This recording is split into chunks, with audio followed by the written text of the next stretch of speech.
왜 그 사람은 변하지 않을까요? 아무리 기도해도, 아무리 눈물을 흘려도, 아무리 말씀을 붙잡아도 그 한 사람의 마음 하나 바꿀 수 없는 나 자신이 너무 무력하게 느껴지신 적 없으십니까? 왜 내가 분명히 옳은데도 세상은 엉뚱한 방향으로 흘러갈까요? 왜 내 자녀는 내 말에 귀를 닫을까요? 왜 그 남편은, 그 상사는, 그 며느리는 단 한치도 움직이지 않을까요? 왜 10년을 기도했는데도 아무것도 변하지 않는 것처럼 느껴질까요? 세상은 이렇게 말합니다. 힘 있는 자가 세상을 움직인다. 돈이 있어야, 권력이 있어야, 능력이 있어야 사람의 마음을 바꿀 수 있다. 인맥을 쌓고, 전략을 짜고, 영향력을 키워야만 내 주변 사람들의 마음을 움직일 수 있다고 세상은 외칩니다. 하지만 하나님의 말씀은 정반대를 선언합니다.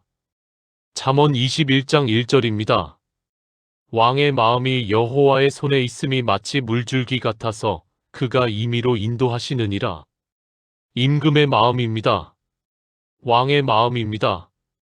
가장 높은 자의 마음, 가장 강한 자의 마음, 온 세상 어느 누구도 거스를 수 없는 그 마음조차도 주님의 손 안에 있다고 성경은 선포합니다. 그렇다면 여러분의 남편은 어떻겠습니까? 여러분의 자녀는 어떻겠습니까? 여러분의 그 사람의 마음은 어떻겠습니까? 오늘 저는 잠언 21장 1절, 이 짧은 한 구절 안에 담긴 하나님의 절대 주권에 대해 5가지로 나누고자 합니다. 이 말씀이 오늘 여러분의 무력함을 담대함으로, 불안을 평안으로, 절망을 소망으로 바꿔드리기를 간절히 기도합니다. 자, 이제 첫 번째를 시작하겠습니다. 이런 경험 있으십니까? 오랫동안 변하지 않는 그 사람을 보면서 이제는 정말 포기해야 하나라는 생각이 드셨던 적이 10년을 기도했는데도 20년을 눈물로 매달렸는데도 단 한 뼘도 움직이지 않는 그 마음 앞에서 무릎이 꺾이던 그 순간이 경기도 수원에 사시는 박정숙 집사님, 올해 63이십니다. 집사님의 남편은 교회를 한사코 거부하는 분이었습니다. 아내가 주일이면 나가는 것을 눈엣가시처럼 여기셨고 성경책만 보이면 또 그 책이냐며 언성을 높이셨습니다. 집사님은 18년을 기도했습니다. 새벽마다 남편 이름 석자를 부르며 울었습니다. 하나님, 제발 그 마음 하나만 바꿔주세요. 그런데 18년이 지나도록 남편의 마음은 단단한 돌처럼 굳어 있었습니다. 집사님은 제게 이런 말씀을 하셨습니다. 목사님, 솔직히 하나님이 내 기도를 안 들으시는 줄 알았어요. 그 무렵 진짜로 포기할 뻔했어요. 오늘 이 말씀을 들으시는 분들 중에도 그런 분들이 계실 겁니다. 10년, 20년을 기도했는데 변하지 않는 그 사람 때문에 이미 지쳐있는 분들이. 그런데 오늘 이 말씀을 다시 한번 들어보십시오. 왕의 마음이 여호와의 손에 있음이. 히브리어로 왕은 멜렉입니다. 고대 이스라엘에서 왕은 절대 권력자였습니다. 왕의 한마디면 사람이 살기도 하고 죽기도 했습니다. 왕의 결정을 아무도 거스를 수 없었습니다. 그런데 솔로몬은 그 절대 권력자의 마음이, 바로 그 멜렉의 마음이 여호와의 손 안에 있다고 고백합니다. 손에 해당하는 히브리어는 야드입니다. 이 단어는 단순한 손이 아닙니다. 야드는 힘, 능력, 통제권, 절대 주권을 의미합니다. 하나님의 야드 안에 왕의 마음이 있다는 것은 하나님의 절대적인 주권 안에 이 세상에서 가장 강한 자의 마음이 놓여 있다는 선언입니다.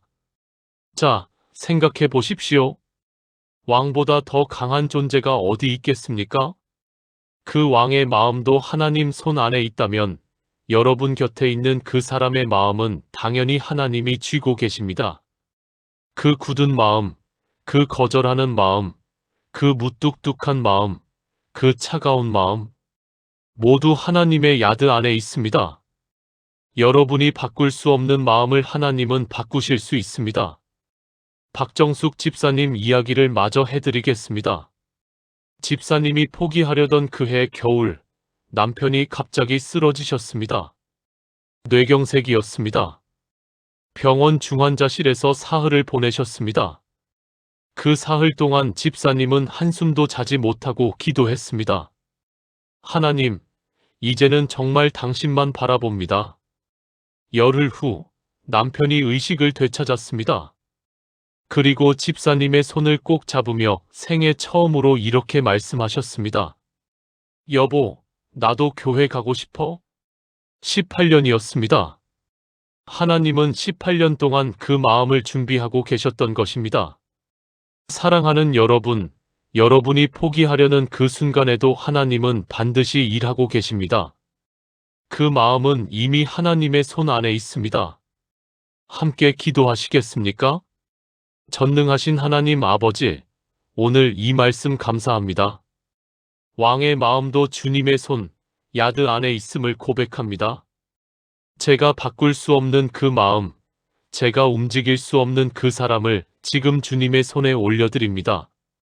주님, 그 마음을 주님의 방법으로, 주님의 때에 움직여 주소서. 포기하고 싶은 저의 연약함을 붙들어 주시고 주님의 능력을 끝까지 신뢰하게 하소서. 예수님의 이름으로 기도합니다. 아멘. 포기하지 마십시오.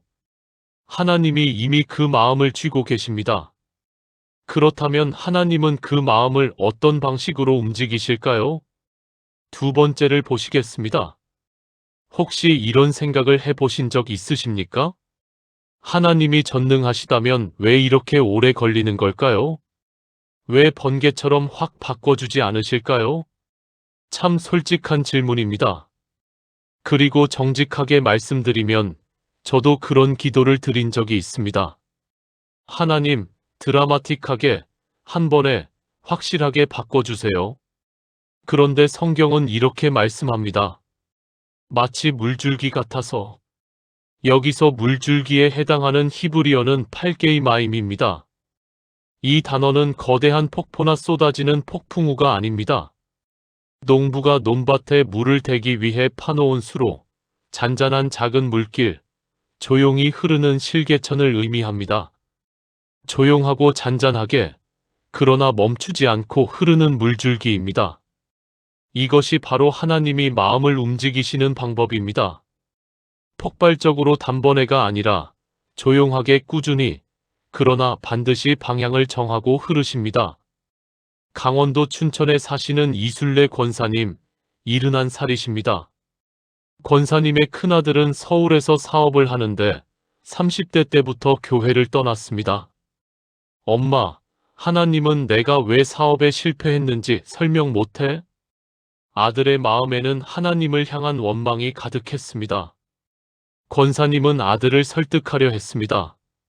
전화할 때마다 성경 구절을 읽어줬습니다. 목사님을 만나보라고 간청했습니다. 그런데 아들은 점점 더 마음을 닫았습니다. 어느 날 권사님이 말씀 묵상 중에 조용한 감동을 받으셨다고 합니다. 설득하지 말고 사랑하여라. 권사님은 그날부터 바뀌셨습니다. 전화할 때마다 성경 대신 이렇게만 말씀하셨습니다. 아들아, 오늘도 잘 지냈니? 엄마가 사랑한다. 밥은 먹었냐고, 몸은 괜찮냐고, 힘든 건 없냐고. 한 달, 두 달, 석 달이 지났습니다. 그러던 어느 주일 아들에게서 전화가 왔습니다. 엄마, 나 오늘 교회 갔다 왔어. 권사님이 몰아붙이는 것을 멈추고 사랑을 흘려보내는 동안 하나님은 조용히 그 마음에 물줄기를 내고 계셨던 것입니다. 하나님의 방법은 홍수가 아니라 물줄기입니다. 강요가 아니라 흐름입니다. 그 흐름은 느리게 보여도 반드시 방향을 향해 나아갑니다. 물은 막히면 돌아서 가고 스며들어 새로운 길을 냅니다. 하나님도 그렇게 일하십니다. 우리가 느끼지 못하는 사이에도, 우리가 보지 못하는 곳에서도 하나님의 물줄기는 멈추지 않고 흐르고 있습니다. 함께 기도하시겠습니까? 사랑의 주님, 하나님은 물줄기처럼 조용하고 부드럽게, 그러나 반드시 흐르시는 분이심을 고백합니다. 빠른 응답을 요구하며 조급해했던 저를 용서해 주소서. 주님의 방법은 홍수가 아니라 물줄기임을 기억하게 하소서.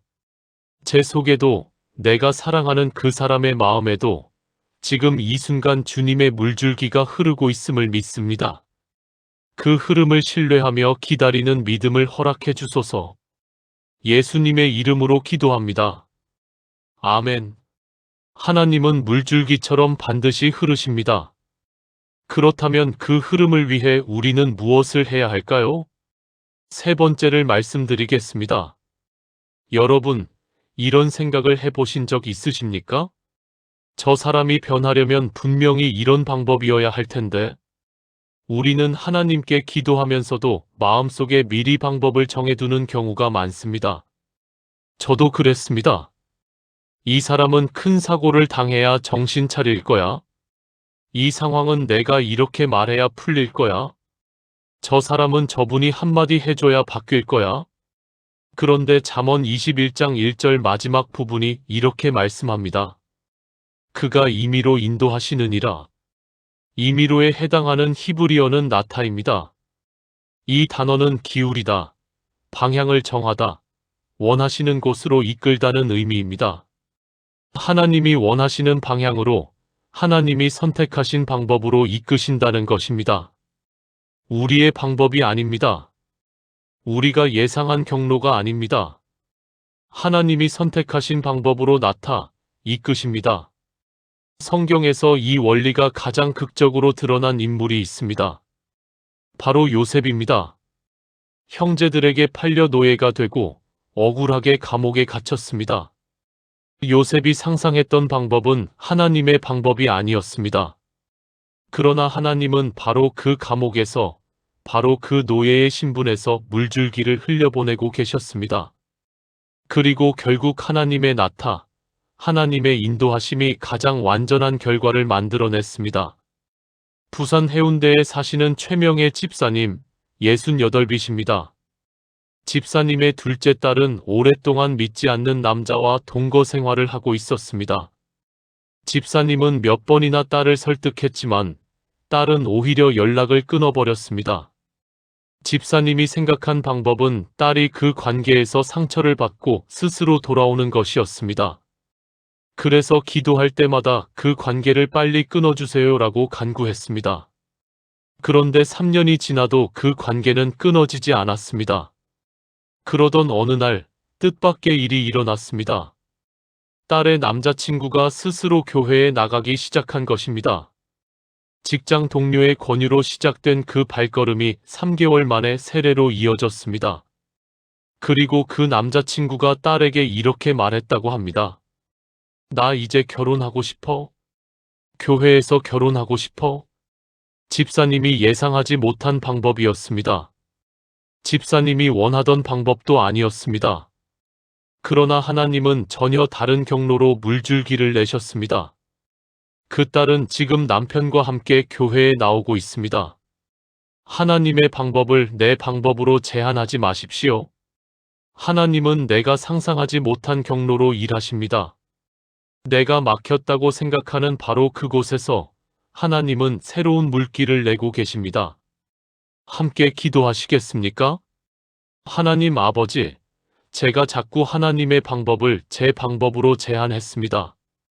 이런 방법이어야 한다는 제 고집을 오늘 내려놓습니다. 하나님은 주님이 원하시는 방향으로 이끄시는 분이심을 고백합니다. 제가 상상하지 못한 방법으로 일하실 하나님을 기대합니다. 지금 이 순간도 어딘가에서 전혀 예상치 못한 방법으로 물줄기를 내고 계심을 믿습니다. 예수님의 이름으로 기도합니다. 아멘. 하나님은 반드시 일하십니다. 내가 상상하지 못한 방법으로. 그런데 그 과정이 너무 길고 지쳐올 때 어떻게 해야 할까요? 네 번째를 보시겠습니다. 오랫동안 기다려온 기도 응답이 없을 때 우리 마음속에 이런 목소리가 찾아옵니다. 하나님이 정말 내 기도를 듣고 계실까? 이미 끝난 것은 아닐까? 이 상황은 영영 바뀌지 않는 것은 아닐까? 특히 오랫동안 기도해온 분들, 이런 회의감을 느끼지 않으신 분이 과연 계실까요? 저는 없다고 생각합니다. 믿음의 사람이라도 기다림이 길어지면 흔들립니다. 그런데 잠언 21장 1절에서 마음에 해당하는 히브리어 레브를 보십시오. 레브는 히브리어에서 단순한 감정의 중심이 아닙니다. 인간의 의지, 결심, 방향을 결정하는 중심입니다. 즉, 하나님은 단순히 감정만 바꾸시는 것이 아닙니다. 그 사람이 스스로 방향을 결정하는 바로 그 중심, 레브를 움직이십니다. 그리고 그 움직임은 우리 눈에 보이지 않을 때도 계속되고 있습니다. 물줄기를 생각해 보십시오. 땅 위로 흐르는 물줄기는 눈에 보입니다. 그런데 지하수는 어떻습니까? 땅속 깊이에서 흐르는 물은 우리 눈에 보이지 않습니다. 그렇다고 그 물이 흐르지 않는 것은 아닙니다. 오히려 가장 깊은 곳에서 가장 풍성하게 흐르고 있습니다. 가장 건조해 보이는 사막 아래에도 지하수가 흐릅니다. 하나님의 역사도 그렇습니다. 가장 메마른 것처럼 보이는 그 마음 아래에서 하나님의 물줄기는 지금도 흐르고 있습니다. 인천에 사시는 강미숙 권사님, 올해 65이십니다. 권사님의 남편은 25년 동안 술을 끊지 못했습니다. 새벽마다 남편을 위해 기도했지만 남편은 오히려 점점 더 깊이 술에 빠져들었습니다. 어떤 날은 기도하다가 이렇게 부르짖으셨다고 합니다. 하나님, 이 기도가 정말 하나님께 닿기는 하는 건가요? 그 막막함이 얼마나 깊었겠습니까? 25년입니다. 그런데 권사님의 남편이 술을 끊게 된 계기는 전혀 예상치 못한 순간에 찾아왔습니다. 손녀가 태어난 날이었습니다. 신생아실 유리창 너머로 처음 손녀를 바라보던 그 순간 남편의 눈에서 눈물이 흘렀습니다. 그날 밤 남편은 스스로 권사님에게 말했습니다. 나 술 끊을게. 이 아이에게 부끄러운 할아버지는 되기 싫어. 그리고 그 결심은 3년째 이어지고 있습니다. 25년 동안 하나님은 침묵하신 것이 아니었습니다. 지하수처럼 보이지 않는 곳에서 흐르고 계셨습니다. 그리고 손녀의 탄생이라는 아무도 예상하지 못했던 그 순간을 통해 물줄기가 지면으로 터져 올라온 것입니다. 지금 여러분의 기도가 응답받지 못하는 것처럼 느껴지십니까? 막혀 있는 것처럼 느껴지십니까? 아닙니다. 하나님의 물줄기는 지금도 흐르고 있습니다. 다만 보이지 않는 곳에서 함께 기도하시겠습니까? 하나님 아버지, 오랫동안 기다리며 지쳐있는 저를 아십니다. 눈에 보이는 변화가 없어 흔들렸던 저를 용서해 주소서. 하나님의 물줄기는 지하수처럼 보이지 않는 곳에서도 계속 흐름을 믿습니다. 지금 이 순간도 내가 보지 못하는 그 마음의 깊은 곳에서 주님이 일하고 계심을 신뢰합니다. 믿음으로 기다리는 은혜를 허락하여 주소서. 예수님의 이름으로 기도합니다. 아멘. 하나님의 물줄기는 멈추지 않습니다. 그렇다면 이 모든 것을 알게 된 우리는 이제 어떻게 살아야 할까요? 마지막 5번째입니다. 오늘 말씀을 들으시면서 이런 생각을 하신 분이 있을 것입니다. 그러면 나는 아무것도 안 해도 되는 건가요? 그냥 기다리기만 하면 되는 건가요? 아닙니다. 그것은 수동적인 체념입니다.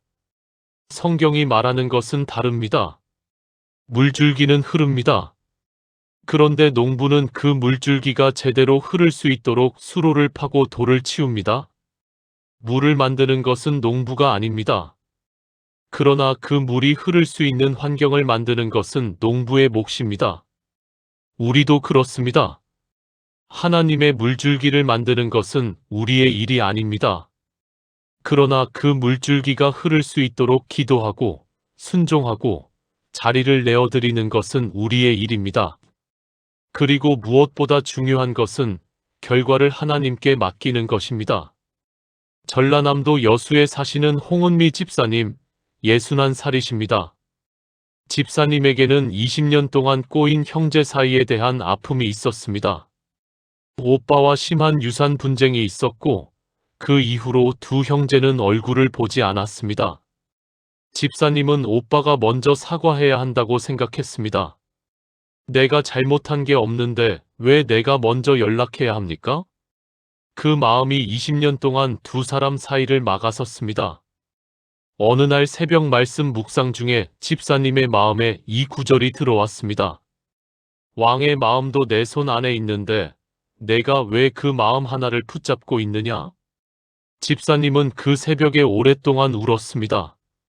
그리고 20년 만에 처음으로 오빠에게 전화를 걸었습니다.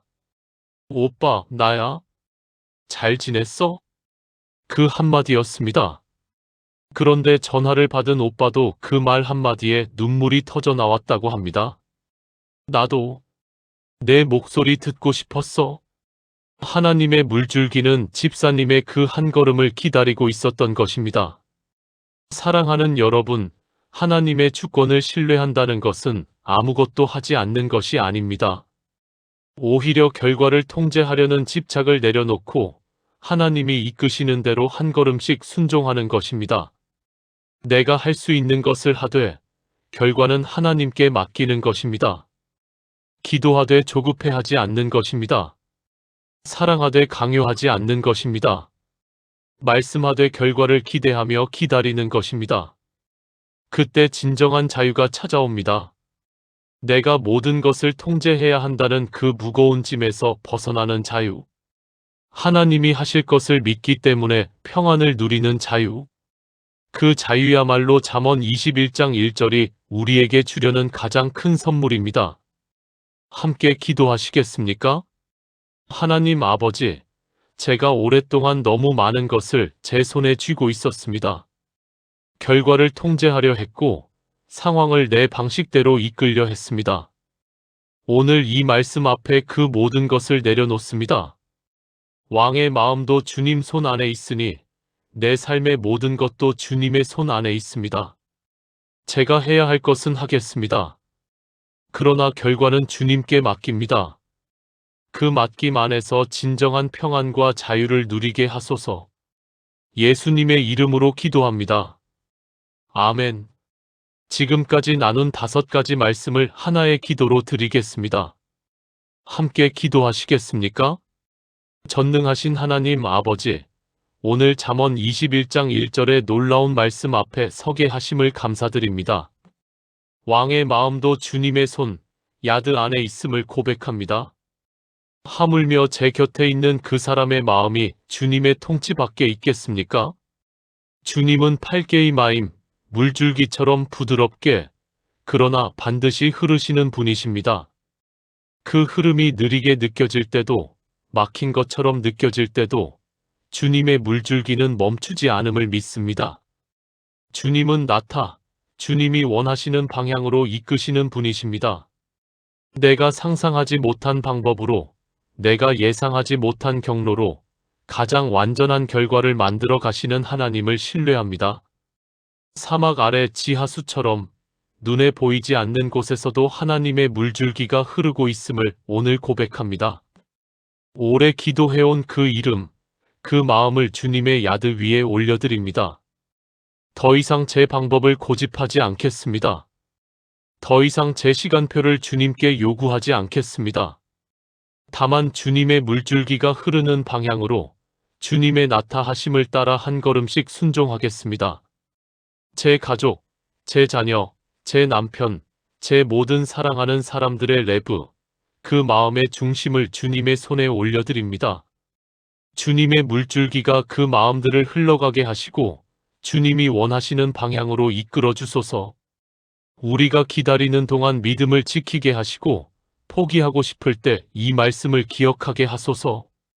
왕의 마음도 주님의 손 안에 있음을 살아계신 예수 그리스도의 이름으로 기도합니다. 아멘. 사랑하는 여러분, 오늘부터 그 사람을 바라보는 눈이 달라지시기를 바랍니다. 저 사람은 절대 변하지 않아가 아니라 저 사람의 마음도 하나님 손 안에 있어라고 고백하시기 바랍니다. 오늘 말씀 묵상 중에 마음에 떠오른 그 이름, 그 사람을 오늘부터 새로운 눈으로 바라보십시오. 그리고 조용히 이렇게 선포하십시오. 그 마음은 하나님의 손 안에 있습니다. 이 말씀이 은혜가 되셨다면 좋아요 버튼을 눌러주시고 왕의 마음도 주님 손 안에 있습니다 라고 댓글로 고백해 주세요. 여러분의 고백이 이 채널을 통해 더 많은 분들에게 이 말씀을 전하는 힘이 됩니다. 구독과 알림 설정도 부탁드립니다. 다음 영상에서도 하나님의 말씀으로 찾아오겠습니다. 하나님이 여러분의 기도를 들으시고 여러분이 기다리는 그 마음에 물줄기를 내어주시기를 간절히 축복합니다. 샬롬.